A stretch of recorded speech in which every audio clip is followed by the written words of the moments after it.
جو میں سچ کہوں تو برا لگے، جو دلیل دوں تو ذلیل ہوں، کہ سماج جاہل کی زد میں ہے، یہاں بات کرنا حرام ہے۔ بسم اللہ الرحمن الرحیم and welcome to my YouTube channel, you are watching Hawks Eye. گزشتہ چند دن پہلے اینکر ولاگر عمران ریاض خان کو اٹک پولیس نے اسلام آباد ٹول پلازا پر گرفتار کیا۔ اس کے بعد ایک نئی بحث سٹارٹ ہو گئی، کیونکہ آنریبل اسلام آباد ہائی کورٹ کے یہ آرڈرز تھے کہ ان کو اسلام آباد کی جوریڈکشن کے اندر سے گرفتار نہ کیا جائے۔ جب صبح ان کی درخواست اسلام آباد ہائی کورٹ پہنچی تو اس پر آنریبل جج صاحب نے یہ ریمارکس دیے کہ ہم اس بحث میں نہیں پڑھتے کہ ان کو کہاں سے گرفتار کیا گیا، بہتر یہی ہے کہ آپ لاہور ہائی کورٹ سے رابطہ کریں۔ اس کے بعد ان کو اٹک پولیس اپنے ہمراہ اٹک لے گئی۔ وہاں پر جب ان کو اٹک کی سیشن عدالت میں پیش کیا گیا تو جج صاحب کی یہ ریمارکس تھے کہ یہ کیس میرے دائرہ اختیار میں نہیں آتا، آپ انہیں پنڈی لے جائیں۔ جب پنڈی میں ایف آئی اے کی عدالت میں ان کو پیش کیا گیا تو وہاں پہ بھی سیم جج صاحب کی ریمارکس تھے کہ یہ کیس میری جوریڈکشن میں نہیں ہے، آپ ان کو لاہور ہائی کورٹ لے جائیں۔ اٹک سے پنڈی، پنڈی سے اٹک ان کو لے جایا گیا۔ اس کے بعد جب اٹک کی سیشن عدالت نے ان کو بری کیا، اس کے بعد چکوال پولیس نے اس پر اپنا مقدمہ پیش کیا کہ چکوال میں ان کے اوپر ایک کیس دائر ہے۔ تو انہوں نے عمران ریاض خان کی کسٹڈی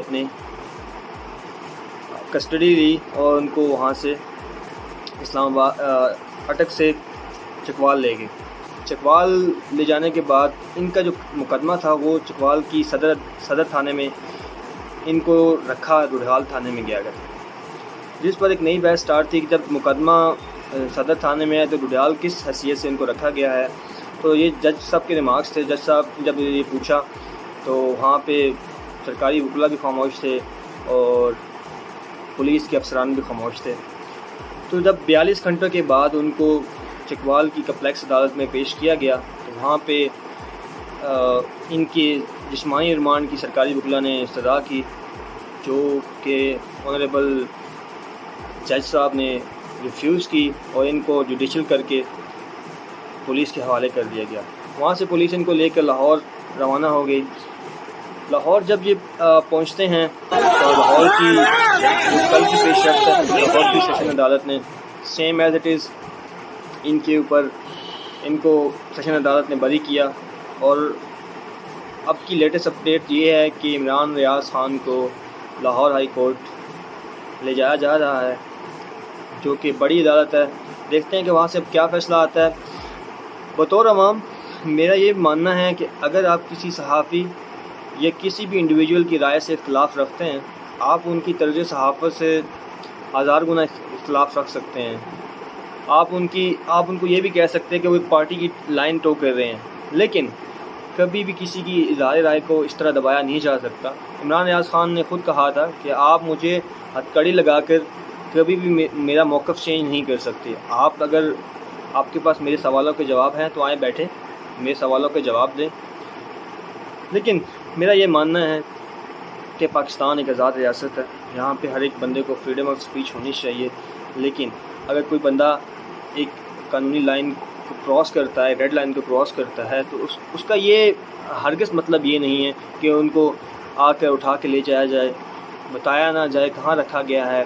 ان کے کیس میں حالانکہ یہ واقعہ نہیں ہوا، لیکن ہم نے دیکھا کہ جو آج کل کی حکومت ہے، جو کہ ایک مخلوط حکومت ہے، اس کے اندر کئی وزراء ایسے بیٹھے ہوئے ہیں، کئی لوگ ایسے ہیں جنہوں نے براہ راست فوج کو تنقید کا نشانہ بنایا، اسٹیبلشمنٹ کا نام لے کر ان کو نشانہ بنایا، جن میں آپ دیکھ سکتے ہیں کہ ایک صحافی، معروف صحافی حامد میر صاحب نے کہ تمہیں تمہاری بیوی نے گولی کیوں ماری، بس اتنا ہی بتانا تھا۔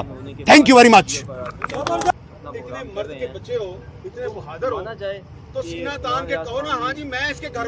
اپنی صحافت یا ان کی طرز صحافت غلط ہے یا وہ جو سوال کر رہے تھے وہ غلط ہے، لیکن ایک سوال یہ بھی پیدا ہوتا ہے کہ جب آپ حکومت یہ کہہ رہی ہے کہ جو ان کے اوپر 17 سے 20 ایف آئی آر درج ہوئی ہیں وہ ایک عام افراد نے درج کروائی ہیں، تو سرکاری وکیل کس حیثیت سے اس مقدمے میں پیش ہو رہا ہے؟ سرکاری وکیل تو وہاں پیش ہوتا ہے جہاں پر سرکار کی مدعیت میں مقدمہ درج کیا گیا ہو. یہاں پہ جو 17 سے 18 FIRs ہیں وہ ساری کی ساری عام افراد کی طرف سے درج کی گئی ہیں یا درج کروائی گئی ہیں.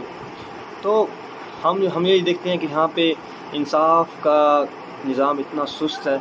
آپ اپنے ID کارڈ کی اگر FIR درج کروانے جاتے ہیں تو اس کے اوپر بھی 50 سوالات ہوتے ہیں.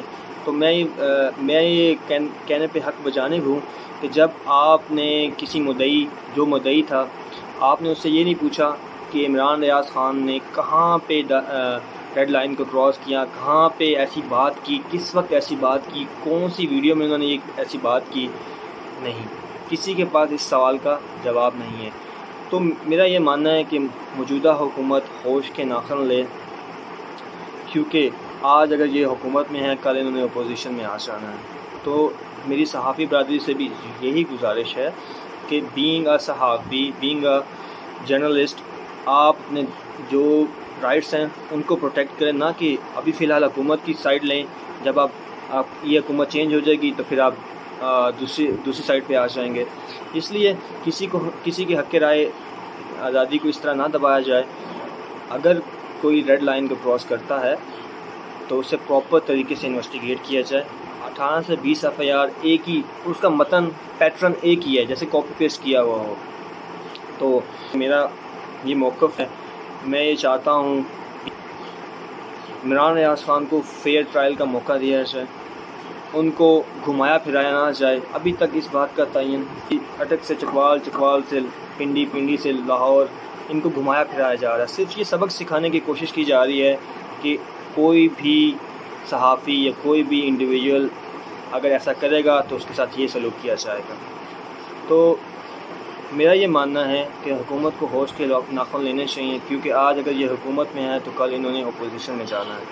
تو اس لیے صحافی عمران ریاض خان کو فی الفور رہا کیا جائے. We stand with Pakistan, we stand with Imran Riaz Khan. Pakistan زندہ باد.